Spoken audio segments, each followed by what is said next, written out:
Hello friends, welcome to my YouTube channel the web paste education. So friends, এই মুহূর্তে একটা গুরুত্বপূর্ণ breaking news, সেটা হচ্ছে রাজ্যের এসএলএসটি 2025 পরীক্ষার পোস্টপোন কিন্তু হতে চলেছে। অর্ডার কপিতে এক চাঞ্চল্যকর তথ্য আজকে সামনে এসছে। অর্থাৎ আজকে 21 তারিখ কোড নাম্বার 11তে এবং সিরিয়াল নাম্বার 17 নম্বরে সুপ্রিম কোর্টে যে বিচারপতিদ্বয়ের ডিভিশন বেঞ্চে আজকে মামলা শুনানি ছিল, যেখানে বিবেক পারিয়া versus the states of West Bengal যে মামলা, সে মামলা আজকে শুনানি হয় এবং এই অর্ডার কপিতে এক চাঞ্চল্যকর তথ্য উঠে আসে, যেখানে শেষ মুহূর্তে যোগ্য শিক্ষকদের কথা শুনল সুপ্রিম কোর্ট।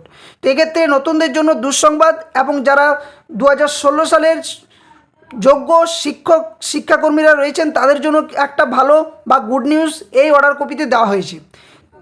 তো কী আপডেট এসছে অর্ডার কপিতে, সম্পূর্ণ তথ্য আপনার সামনে আমি তুলে ধরার চেষ্টা করব ভিডিওর মধ্য দিয়ে।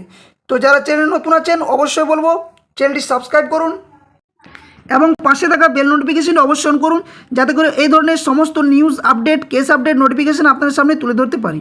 তো বেশি কথা না বাড়িয়ে চলুন একদম ডিটেলস যে অর্ডার কপি, সেই অর্ডার কপিতে কী বলা রয়েছে তার ডিটেলসটা আমরা ব্যাখ্যা করার চেষ্টা করব। তো এতক্ষণ পর্যন্ত আপনারা সকলে জেনে গেছেন যে আজকে সুপ্রিম কোর্টের কোড নাম্বার 11তে আইটেম নাম্বার 17তে আজ যে মামলা শুনানি ছিল, সেটা হচ্ছে বিবেক পারিয়া পিটিশনারদের তরফ থেকে, এবং রেসপন্ডেন্ট ছিলেন the states of West Bengal. তো এই মামলার শুনানি শুনছিলেন অনারেবল জাস্টিস সঞ্জয় কুমার এবং অনারেবল জাস্টিস সতীশ চন্দ্র শর্মা ডিভিশন বেঞ্চে। তো যে মামলাটার মূল ভিত্তি সেটা হচ্ছে যে 2016 সালে যে সমস্ত শিক্ষক শিক্ষিকারা রয়েছেন তাদের কিন্তু ফর্ম ফিল আপে একটা বাধার সৃষ্টি হয় গ্যাজেটের ভিত্তিতে, যেখানে গ্যাজেটে বা এনসিটির রুলস অনুসারে সম্পূর্ণ বলা রয়েছিল যে গ্র্যাজুয়েশন এবং পোস্ট গ্র্যাজুয়েশনে 50% মার্কস লাগবে, এবং যার ভিত্তিতে ক্লাস 9, 10 এবং 11, 12 ফর্ম ফিল আপ করতে পারবেন। তো এই ভিত্তিতে কিন্তু অনেকেই ফর্ম ফিল আপ করতে পারেননি, কারণ 2016 সময় যারা ফর্ম ফিল আপ করেছিল সেখানে 45% মার্কসেও ফর্ম ফিল আপ করেছিল, এবং অনেকেরই এই নাম্বার ছিল যাদের 50% মার্কস গ্র্যাজুয়েশন বা পোস্ট গ্র্যাজুয়েশনে ছিল না। তো এই মামলার মূল ভিত্তির যে কেস, সেই কেসটা আজকে যখন শুনানি হয়, সেখানে বিচারপতিদ্বয় একটা গুরুত্বপূর্ণ এবং তাৎপর্যপূর্ণ মন্তব্য করেন এবং বলেন এসএসসিকে যে এনাদের জন্য 45% মার্কসের ভিত্তিতে কিন্তু ফর্ম ফিল আপ করতে দেওয়া হোক, এবং যার জন্য ফর্ম ফিল আপের ডেটও কিন্তু বাড়িয়ে দেওয়া হয়েছে। অর্থাৎ আমরা সকলেই জানি যে এসএসসি অ্যাডমিট কার্ড বিতরণও কিন্তু শুরু হয়ে গেছে, এবং পরীক্ষার ডেট সেটাও আমরা সকলে জানি 7 সেপ্টেম্বর এবং 14 সেপ্টেম্বর ঘোষণা হয়ে গেছে, এবং যার ভিত্তিতে ডিসেম্বরের মধ্যে সম্পূর্ণ নিয়োগ প্রক্রিয়াটাও কমপ্লিট করতে বলা হয়েছে। কিন্তু এক্ষেত্রে যারা পিটিশনার আজকে ছিলেন তাদের তরফ থেকে যে কথাটা বলা হয় যে অনেকেরই 45% মার্কস থাকায় তারা সেই মুহূর্তে ফর্ম ফিল আপ করতে পারেননি, এবং যার জন্য আজকে সুপ্রিম কোর্টে বিচারপতিদ্বয় এই রায় ঘোষণা করেন যে তাদের ফর্ম ফিল আপের জন্য নির্দিষ্ট ডেট বাড়ানো হোক, এবং সেই ডেট 10 দিনের জন্য আরও বাড়ানো হয়েছে। এবং এক্ষেত্রে এসএসসিকে সম্পূর্ণভাবে বলা হয় যে তাদের কোনো বাধা বিপত্তি ছাড়াই তারা যেন ফর্ম ফিল আপ করতে পারে, সেই নোটিশও কিন্তু পাবলিশ করতে বলা হয়।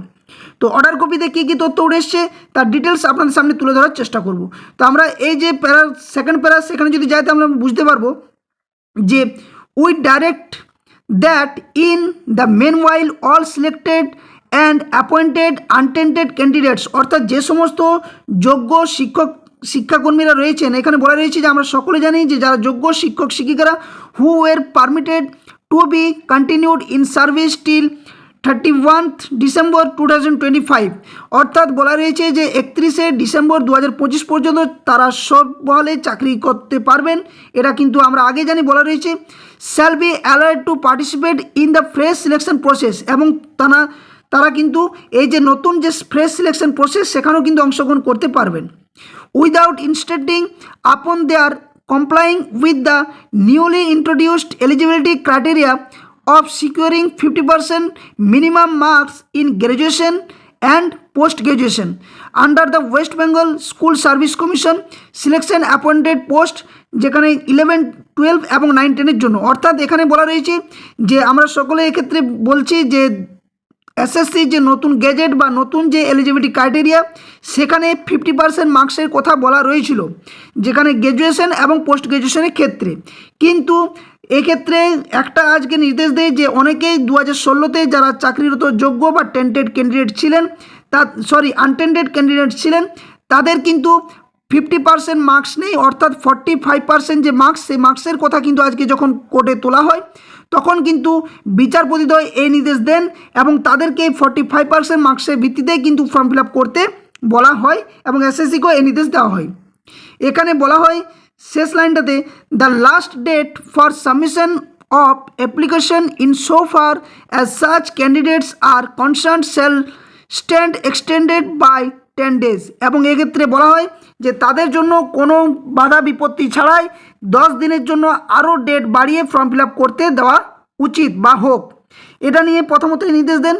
এবং সেক্ষেত্রে বলা হয় যে এখান থেকে একটা প্রশ্ন জাগছে যে যদি এই 10 দিন বাড়িয়ে দেওয়া হয় ফর্ম ফিল আপের জন্য, এবং যে ক্ষেত্রে আমরা সকলে জানি যে আবেদনপত্র অলরেডি ডেট শেষ হয়ে গেছে, অনেকের অ্যাডমিট কার্ডের জন্য যে নোটিশ, সেই নোটিশও কিন্তু জারি করে দিয়েছে, এবং যে পরীক্ষার ডেট সেটাও 7 সেপ্টেম্বর এবং 14 সেপ্টেম্বর অলরেডি ঘোষণা হয়ে গেছে। তো এক্ষেত্রে যে 10 দিন বাড়ানো হলো তাদের ক্ষেত্রে যাতে কোনো বাধা বিপত্তি না থাকে এবং তাদেরকে ফর্ম ফিল আপ করার যে সুযোগ, সেই সুযোগটুকু যেন দেওয়া হোক, এটা বলা রয়েছে। এবং শেষের যে লাইনটা সেটা কিন্তু একটা তাৎপর্যপূর্ণ লাইন এই অর্ডার কপিতে বলা রয়েছে, further process selection shall be postponed accordingly. এবং এক্ষেত্রে একটা বলা রয়েছে যে further process of selection shall be postponed accordingly, অর্থাৎ এক্ষেত্রে কোনো যদি সেরকম সমস্যা থাকে যে ডেটের মধ্যে পরীক্ষা বা কিছু যদি হতে চলেছে, এক্ষেত্রে পোস্টপোনও কিন্তু করা যেতে পারে কোনো বাধা বিপত্তি ছাড়া, যেহেতু 10 দিন ফর্ম ফিল আপের সুযোগ দেওয়া হয়েছে। এক্ষেত্রে যাদের 45% মার্কস রয়েছে, যারা আনটেন্টেড ক্যান্ডিডেট, যারা 2016 সালের আনটেন্টেড ক্যান্ডিডেট, তাদের জন্য যে 45% মার্কসের ভিত্তিতে যে 10 দিনের জন্য ফর্ম ফিল আপের উইন্ডো ওপেন করবে, এক্ষেত্রে যদি সিলেকশন প্রসেসে কোনো বাধা বিপত্তির সৃষ্টি হয় তাহলে কিন্তু আরও পোস্টপোনও কিন্তু হতে পারে, ফার্দার সিলেকশন প্রসেসে বলা রয়েছে।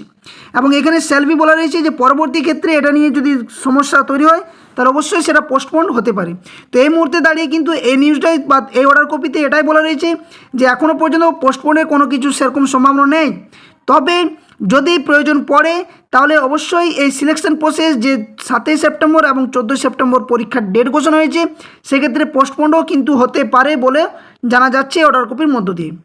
তো খুবই একটা ভাইটাল যে আপডেট, সেটা এই আপডেটটা আজকে উঠে এসছে। এবং এতদিন পর্যন্ত যে শুনানি চলছিল, যেখানে একটার পর একটা মামলা খারিজ হয়ে যায়, কিন্তু আজকে যে চাঞ্চল্যকর তথ্য, সেই চাঞ্চল্যকর তথ্যে বোঝা যাচ্ছে যে যোগ্য শিক্ষক শিক্ষিকাদের কথা আজকে সুপ্রিম কোর্ট যথাযথভাবে শুনেছে এবং যার ভিত্তিতে যে অর্ডার কপি পেশ করেছে সেটা অবশ্যই যোগ্য শিক্ষকদের পক্ষেই রায়দান হয়েছে। তো নতুনদের জন্য এই সময় এটাই দুঃসংবাদ যে আরও 10 দিন বাড়িয়ে দেওয়া হয়েছে। তো আদৌ কি সঠিক সময়ে পরীক্ষা হবে নাকি পরীক্ষা এই মুহূর্তে পোস্টপোন হবে, অন্য কোনো নতুন ডেট ঘোষণা হবে, এটা নিয়ে কিন্তু এখনও প্রশ্নচিহ্ন থাকছে। এবং যথাসময়ের মধ্যে সিলেকশন প্রসেস করবে কি করবে না সেটাও কিন্তু এসএসসি এই মুহূর্তে চিন্তাভাবনার বিষয় হয়ে দাঁড়াচ্ছে। তো এই ছিল মূল আপডেট। আশা করছি ভিডিওটি ভালো লেগেছে আপনাদের। যদি ভিডিওটি ভালো লেগে থাকে এবং যদি সঠিক তথ্য আপনারা পেয়ে থাকেন তো অবশ্যই চ্যানেলটি সাবস্ক্রাইব করবেন এবং পাশে থাকা বেল নোটিফিকেশন অন করবেন। ততক্ষণের জন্য ধন্যবাদ। জয় হিন্দ। সকলে সুস্থ থাকুন, ভালো থাকুন।